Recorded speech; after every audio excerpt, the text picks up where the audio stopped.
ISIL is a terrorist organization. ISIL. ISIS, ISIL, IS, Daesh. These names all refer to the same militant group, the Islamic State. Call them what you want, but by summer 2014, they were known worldwide. These terrorists are desperate for legitimacy, especially their attempt to use Islam to justify their violence.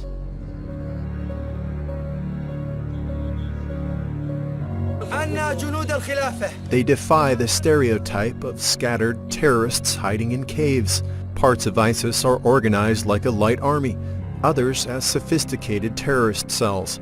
It's all aimed towards one goal, to redraw the map of the Middle East by creating a new state, an Islamic State. Inshallah, we'll break the barrier of Iraq, Jordan, Lebanon, all the countries. So how did this actually happen? How did a terrorist organization end up in control of massive amounts of territory across Syria and Iraq?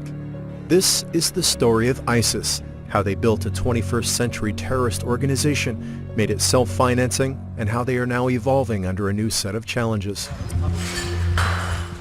ISIS emerged in part from the ashes of Al-Qaeda in Iraq. Its leader is Abu Bakr al-Baghdadi, an Iraqi preacher who fought in the insurgency. In 2004, he was captured by the U.S., but was considered insignificant enough that they released him.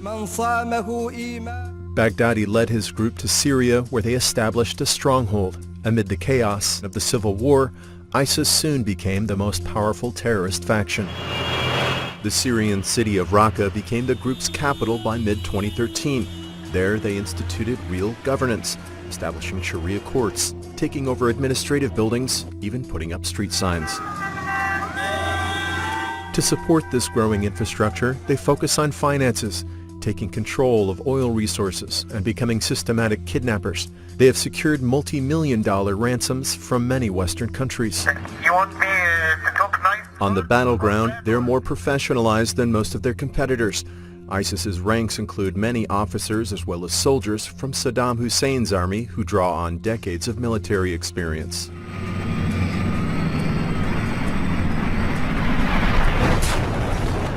Another distinctive advantage is how ISIS used technology to woo fighters from all over the world and in many languages. They're strategic online, using Facebook, Twitter, and YouTube. They released videos featuring a captured British journalist hosting slickly produced talks trying to convince Western audiences on the merits of jihad. Over the next few programs, I'm going to show you the truth. This kind of propaganda is working. ISIS now boasts about 3,000 foreign fighters from 80 countries. I was like any other regular Canadian. I watched hockey. Upon their return to Iraq in June 2014, their first major military victory was the fall of the country's second largest city, Mosul. It shocked the world. Then the militants quickly seized more Iraqi towns, encroaching on Baghdad.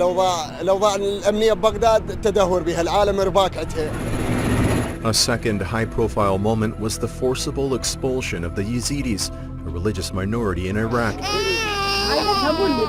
Some were killed, and more than 30,000 were forced to flee. So 50,000 people, we estimate, are stuck in the mountains at this time.